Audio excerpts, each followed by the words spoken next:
So this is Tetri. He's an enemy I originally designed back in like June of 2022, and he finally became actually fun to fight against like yesterday.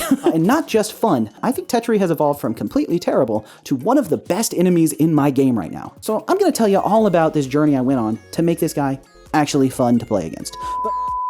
But for context, I'm Shovel. I'm making an indie game called Isadora's Edge. It's a 2D action platformer with awesome movement and great combat and cool boss fights and gorgeous pixel art. You can wishlist it on Steam, you can follow it pre-launch on Kickstarter. Also, my editor told me that I need to ask you to like, comment, and subscribe if you're enjoying my video. You happy? Are you happy with me, editor senpai? But with that out of the way, we can actually focus on Tetri, because until very recently, he sucked and was bad. But that didn't really make sense to me. I didn't understand why he was so bad, because his design made sense to me. So first, let's talk about how his design originally came to be those 2.5 years ago. Now we gotta start with these two little guys that I love from Mega Man, Hammer Joes and Mets. My next bullet point says that I should talk about why I love hammer hoes. So Hammer Joes have a very obvious wind-up where they swing their hammer around and then they throw it. And I always really liked the feeling of that big wind-up that they do, the anticipation of here's like a serious attack that I'm gonna have to dodge. And then Mets hide in their little shell, except for when they attack. So you have to balance the risk of getting hit by the attack with the chance to actually take the opening to hit them when they're going for their projectile. So the idea was to combine these two fun patterns that I liked for one enemy that protects himself somehow, but then can wind up and nail you with like a big telegraphed attack. So you have the risk versus reward of going for the hit while he's vulnerable, while also needing to time the dodge around his windup. And I wanted to use this enemy to be able to control space, like block pathways very directly. I wanted him to be a big threat if you're close to him, but I wanted the player to be in control of when they engage with him, which is what led me to the idea of an enemy that was completely rooted, someone that's not going to move around. They're going to just stay there and control the space, but you can get up in their face and engage with them. And I thought, what's more completely rooted in a forest than a tree? So that's how the design for Tetri was born. I originally tested him with some simple colored square placeholder art blockout stuff, which I think I actually showed some version of in the very first enemy AI devlog. But one thing that I really genuinely believe in is that playtesting and iteration are key to making a really good game. So as long as the core idea seems to make sense in my head and is feasible in game with a simple colored rectangle blockout test, like it feels good enough to move forward with, I know that I can just keep playtesting and iterating on it until I have an enemy that I think is really good. But another thing that's key to making a really good game is having a great development environment, which brings me to the sponsor of this video, JetBrains. Now, if you're not familiar with JetBrains or their IDE Rider, then you are in for a treat with this sponsor, because Rider is the editor when it comes to game development. And that's not even just my opinion. I've worked at 4 different game studios, and at the previous 3 of them, when I talked to my colleagues about what IDE they use for development, they all said Rider, and they enthusiastically recommended it to me. And this one right here was Halo, using a proprietary engine, which isn't really supported. But Rider does have full support for Unreal, Unity, and most importantly for me, Godot. And very recently, on October 24th actually, Rider and WebStorm, another one of their IDEs, became completely free for non-commercial use. And that's extended to learning, self-education, and content creation. So if you're doing a game jam, or trying to learn, or just doing game dev as a hobby and making free games that you release, then you can use Rider completely for free. And if you're working on a commercial game, they have a 30-day free trial, so you can give it a try completely risk-free to see if you like it and if it improves your workflow. And I would bet that if you use Rider, you're gonna like it. And I gotta say, it's really easy to get started with. I usually put off these kind of workflow improvements because I can't be bothered to take the time to figure it out. But this one was so easy. First, you install Rider, then you click this little settings wheel, you go to the plugins marketplace and install GDScript support. I also installed the Godot theme because I'm a fanboy, but you know, you do you. Then in Godot, you just go to editor settings and set it to use Rider as the external editor, and you're good to go. There's other stuff you can set up because this has like debug support, but with just those steps, you're good to go to use Rider as your IDE for Godot. Now, because Rider is a fantastic IDE, I could go on at length about how it has full IntelliSense code completion, and it's Godot aware, so it has all the namespaces you're working with. It has really great code analysis and refactoring tools and debug support. Like, I could ramble on and on about how much this will improve your workflow, but honestly, the proof is just in the pudding, man. Once you use Rider, it's hard to go back. And it's free for non-commercial use, and it has a free trial, so it's really a no-brainer to just download it and give it a try, just to see if you like it. Like, I honestly can't recommend Rider enough. It's just a really good tool. But yeah, that's a huge shout out to JetBrains for sponsoring this video. Let's get back to my Tetri.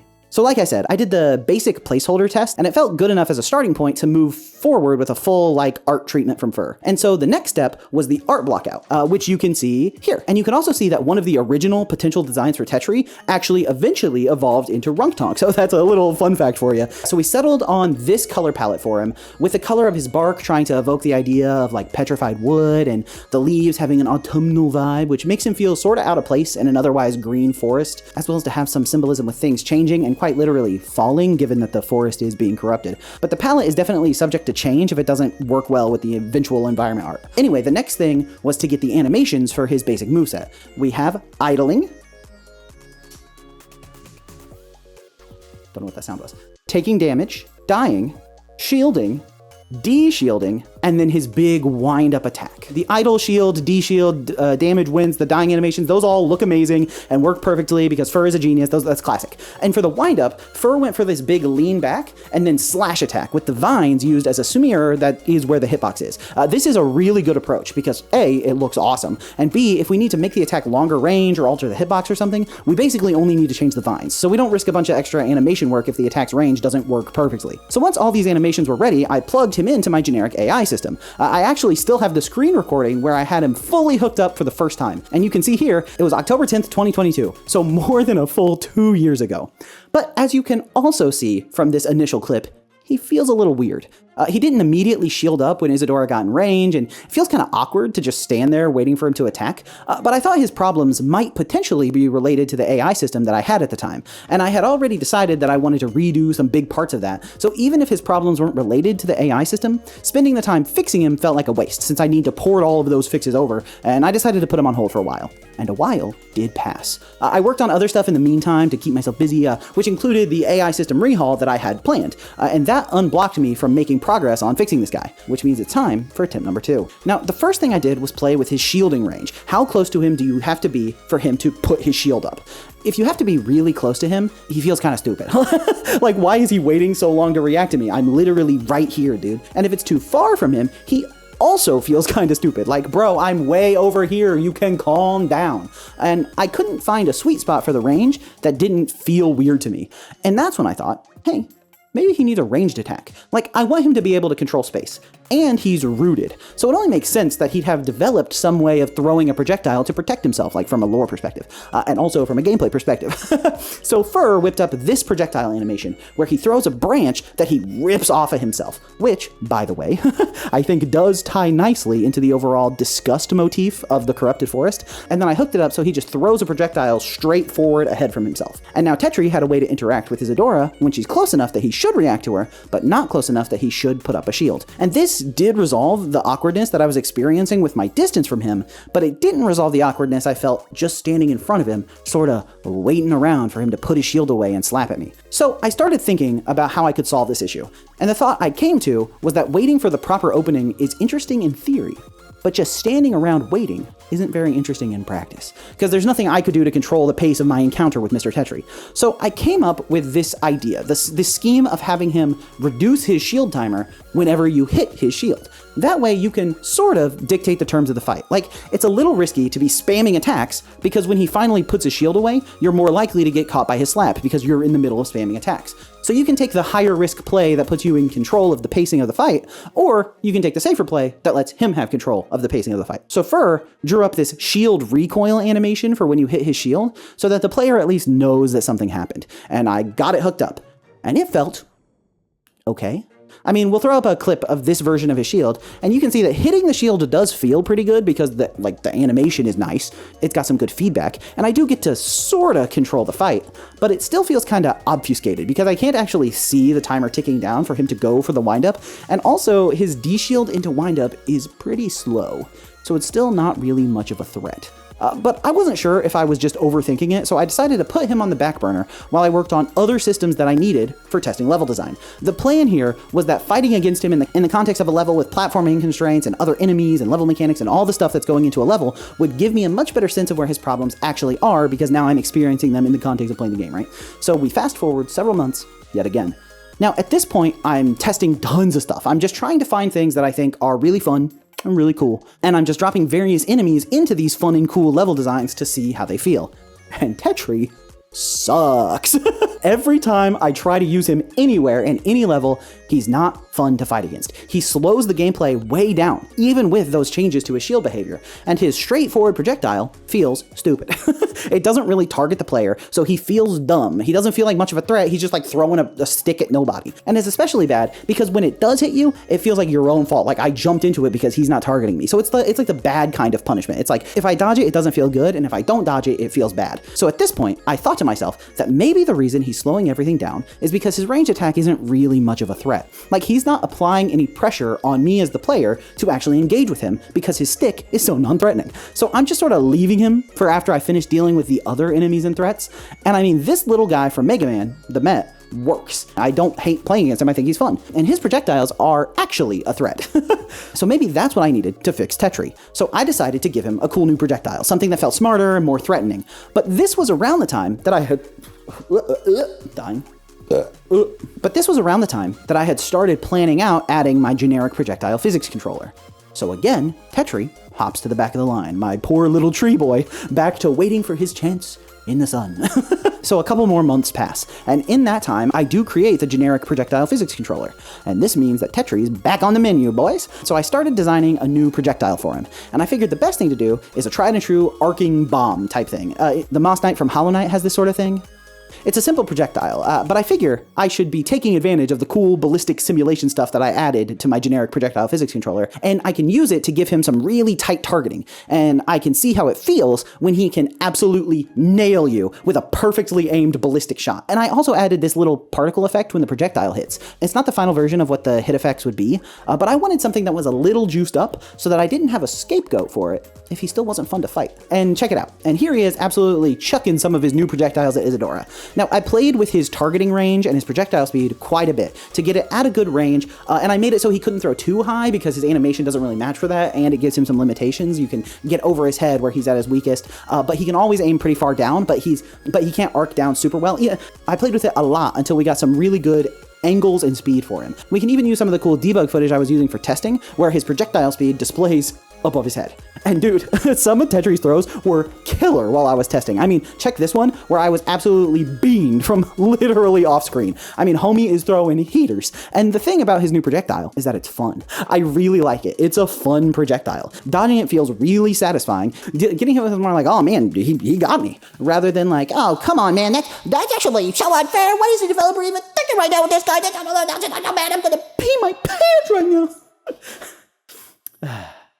But the problem is that he still sucks, man. Like, okay, his projectile is fun, but as soon as you get in close range with him and he stops using his projectile and he starts using his shield, the play pattern is just not interesting, man. Like, I played with his settings. I even removed some frames from his windup. I made his shield go down faster. Nothing I tried was solving the core weirdness of the fact that I just have to wait for him to put his damn shield down. And at the time, I felt like his design made so much sense in my head, but when I was actually playing the game, he just wasn't fun to fight against. And none of the changes that I was trying were working. I thought maybe there was some kind of problem inherent in his design, right? Or maybe I was just missing something. Like maybe there was an easy solution that for some reason I just hadn't thought of yet. So I did what I usually do when I'm looking for good ideas. I played Hollow Knight again. And in this playthrough of Hollow Knight, I got back to this annoying asshole. And I looked up his name for this video, and it's The Stalking Devout, when I would have assumed it was Stupid Dickhead. When I was first playing Hollow Knight, I thought that this guy was super frustrating. And that's because I didn't really pick up on his pattern initially, so I just thought he was really overpowered, right? But he has a shield that prevents any damage, and then he has this powerful claw attack with a big wind-up to it. He's Tetri. I mean, obviously he can move, whereas Tetri can't, but he also has another important pattern, the pattern I didn't pick up on at first that made him so frustrating for me. And that pattern is that when you attack him with his shield up, he does an instant counterattack without a windup. And that was the key. I mean, the realization hit me like a ton of bricks, man. Tetri needs to instantly counterattack when you hit his shield. Early on, I had tried making him start his attack right when you attack his shield, but it was so slow for him to de-shield and then do his big windup that it felt obviously wrong when I playtested that idea, so I stopped pursuing it way too early. But now I had a renewed confidence in this counterattack idea. So I quickly fused together his D-shield animation and his attack animation to create this counterattack animation. Boom! And then I updated his AI to counterattack when you hit the shield, and I started playtesting it. And it felt awesome. It just works, man. He was suddenly an awesome enemy to fight against. You have this great moment when you're in front of him where you can wait it out to play safe, or you can attack him and bait out his counterattack. And then you hit him and quickly dodge out of the way, or quickly dodge and hit him when his attack finishes. It's the obvious evolution of the risk and reward gameplay I was talking about earlier with being able to hit his shield to lower the timer. It just lowers the timer to 0. And I dropped several Tetris into different areas throughout all my level design testing scenes, and this dude is just really fun to fight against now. And because of all the work I did on making his projectile attack really fun too, suddenly this enemy just rules. One simple realization took this enemy from so bad that I thought his design was like fundamentally cooked to one of my favorite enemies in the game. And bro, okay, I almost didn't even make this video because do you know how dumb I feel?